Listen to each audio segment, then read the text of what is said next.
diving into critical theory, specifically the Frankfurt School. Heavy stuff. Yeah. It's like we're given this philosophical puzzle box, right? Oh, yeah. We're told, okay, go unlock this thing. But don't worry, we've got the keys, I think. And you've got a head start as a philosopher, I think. Exactly. Yeah. But even for, a philosophy buff, the Frankfurt School, it can feel like a bit of a maze. Oh, for sure. So let's start just by kind of mapping it out a little bit. Right. We're talking about a school of thought that doesn't want to just describe society, wants to critique it. Right. To really expose the hidden power dynamics that shape our world. Yeah, and to do that, they blend philosophy and social science in a really unique way. Right. It's not just about abstract ideas. It's about how those ideas are playing out in the real world. Right, and that's where things get interesting. Exactly. Because when you start peeling back those layers, you find concepts like alienation, reification, ideology. These aren't just trendy buzzwords. They're tools for understanding the forces that shape our lives. Absolutely.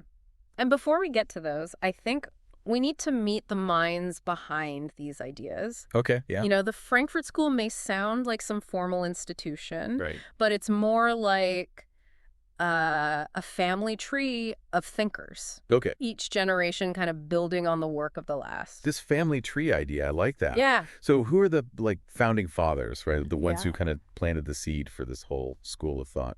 So the first generation, the roots of the tree, so to speak, are thinkers like Max Horkheimer, Theodor Adorno, Herbert Marcuse, and Walter Benjamin. Okay. And these guys were writing in the shadow of Nazism, Right. trying to make sense of how a society that prided itself on reason and progress, Right. could descend into such barbarity. That's what's so fascinating about the Frankfurt School to me. They're not just theorizing in a vacuum. They're grappling with these darkest chapters of history. Right. Trying to understand, how these forces of oppression kind of take root. Precisely. Yeah. And out of that struggle came some of their most powerful critiques that still resonate today. Yeah. But the family tree didn't stop there. Right. You have the second generation, most notably Jürgen Habermas, Okay. who initiates what's known as the communicative turn. So he branched out, kind of taking the theory in a new direction. Yes. He shifted the focus from critiquing power structures to exploring the potential of reason and dialogue as paths to social change. Okay. And then building on that foundation, you have the third generation thinkers like Axel Honneth, Nancy Fraser, and Sila Ben Habib. So they inherited the legacy and Well- they added their own unique perspectives. Exactly. They broadened the scope of critical theory to include issues of gender, race, and global justice, showing us how these systems of oppression kind of intersect and reinforce one another. Yeah. Yeah. It's like each generation is adding a new layer to this family portrait, Yeah. making it richer and more complex. Right. But what really sets this family apart from other schools of thought, right? Mhm. What makes their thinking so critical? That's the key question. Yeah. Traditional theory tries to describe the world objectively, Okay. just laying out the facts as they are. Okay. Critical theory, on the other hand, asks, why are things this way? And could they be different? It's like looking at a painting, right? Yeah. A traditional theorist might just describe the brushstrokes, the colors, the composition. Right. But a critical theorist would be like, what's the painter trying to say? Mm-hmm. What are the power dynamics at play here? And whose voices are being silenced? Right. They're not just looking at the surface. They're trying to unpack the deeper meaning. Exactly. And Horkheimer wrote an essay back in 1937 where he really laid out this distinction. And he argued that critical theory isn't just about understanding the world. Yeah. It's about challenging those taken for granted assumptions Right. that keep oppressive systems in place. Yeah. Yeah. And that's where their critique of the totally administered world comes in. Right. This idea that even reason, technology, even progress, the things we often see as liberating, Right. can be twisted into tools of control. Yeah. So it's not enough to just describe how society works, right? We need to question the underlying structures, the power dynamics that are often operating, beneath the surface. Exactly. Yeah. And one of their most famous works, Dialectic of Enlightenment, really digs into this. Okay. And they argue that even the Enlightenment itself, with its emphasis on reason and individual freedom, Right. actually paved the way for these new forms of domination. It's a bit like the Greek myth of Pandora's box, right? Yeah. We open it hoping for, progress and enlightenment, but then we unleash a whole host of unintended consequences. Yeah, that's a great analogy. Yeah. And I think we see this dynamic playing out all around us today. Oh, yeah, for sure. I mean, think about social media algorithms, right? Right. That keep us glued to our screens, feeding us this constant stream of content that's designed to keep us consuming. Oh, the way we're constantly bombarded with advertising, right? Right. It's just subtly shaping our desires and values. Precisely. Yeah.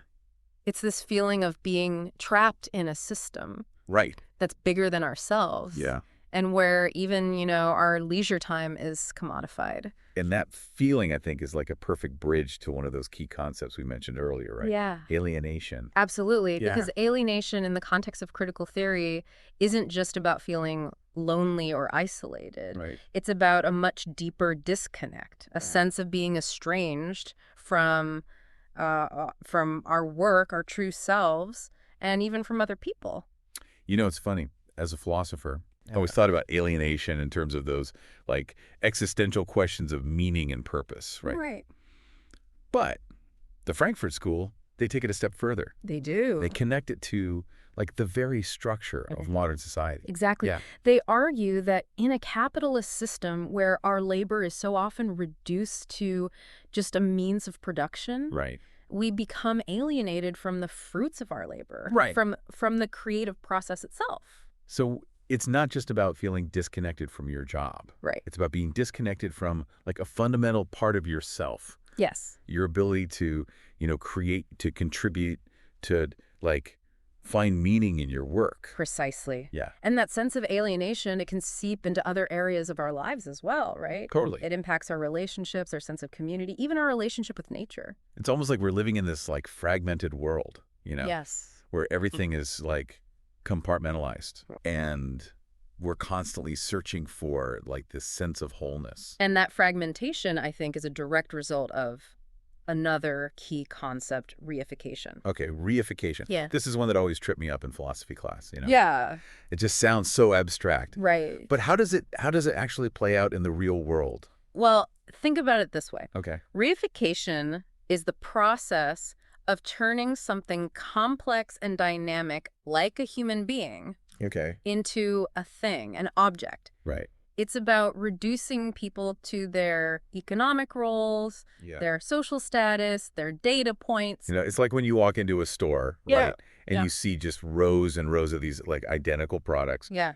You kind of forget that each of those products was made by a real person, Right. with their own stories, their own struggles. That's a perfect example. Yeah. Reification makes us forget the human element, Right. the interconnectedness of everything. Right, right. And it makes it easier to exploit and manipulate people, right? When we don't see them as fully human. It's like we're all just cogs in a machine rather than, individuals with agency and inherent worth. Exactly. Yeah.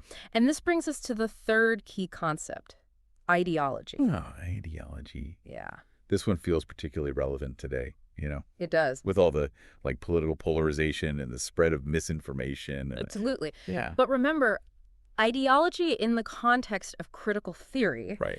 isn't just about political beliefs. Okay. It's about any system of ideas Right. that reinforces existing power structures, making them seem natural and inevitable. So it's those unspoken assumptions. Yes. Those taken for granted truths Exactly. that shape our understanding of the world. And often these ideologies operate beneath our conscious awareness. Right. We inherit them from our families, our cultures, the media we consume. It's like the air we breathe, right? Yeah. We don't even notice it until we step outside of our own bubble. And that's one of the goals of critical theory, Okay. to help us see the air, Right. to become aware of those invisible forces that shape our perceptions and our actions. But becoming aware is just the first step, right? Right. What do we do with this knowledge? Yeah. How do we actually challenge these systems of oppression? Right. That's the million-dollar question. Right? Yeah. It's one thing to analyze these systems, Right. but how do we actually dismantle them? Right. It can feel overwhelming, Yeah, yeah. especially for someone coming from a philosophical background, Right. where the focus is often on ideas Right. rather than, like action.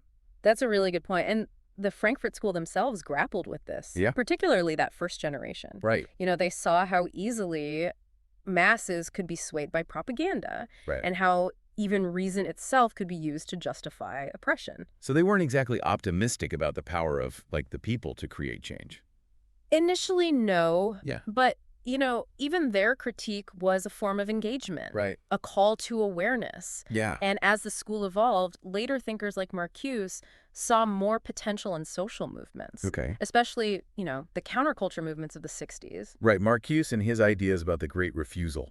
Yeah. Like a rejection of the consumerist, one-dimensional society. Exactly. It's interesting to see how their thinking kind of shifted It did. in response to, the social and political climate. Absolutely. And that evolution continued with the third generation. Okay.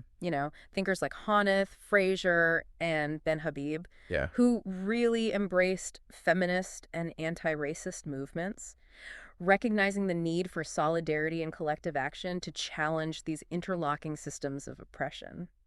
So it's not just about, like, individual enlightenment, right? Right. It's about joining forces with others who are, like, fighting for a more just and equitable world. Precisely. Yeah. And that's where those key concepts we've been talking about, alienation, reification, ideology, become so powerful. Okay. They give us a framework for understanding how these systems operate and how we might resist them. Okay, so let's, like, bring it back to our philosopher listener for a second. Yeah. How can they use these concepts to make sense of, their own experiences? Yeah. And to, like, take action in the world? Well, let's start with alienation. Think about your own work, your relationships, your interactions with the world. Do you ever feel a sense of disconnect? Yeah. Like you're not fully engaged, like something is missing. I think it's something a lot of philosophers struggle with, actually. Yeah. Especially in, like, academia. Yeah. There's this pressure to publish, to get grants, to build a career. And it can feel very alienating at times, for sure. Exactly. And critical theory helps us understand that that feeling isn't just personal. Right. It's a symptom of a system that prioritizes profit over people. Yeah. That reduces us to our economic rules. So it's not just about, like, finding a more fulfilling job or something. Yeah, right. It's about challenging the very structures that create this sense of alienation. Exactly. And then there's reification. As a philosopher, you're trained to think critically, to deconstruct arguments, to see beyond the surface. Right. But even in academia, there's a danger of reifying knowledge, of treating ideas as static objects rather than, living, evolving things. It's like we get so caught up in the jargon, the theories, the debates, Yeah.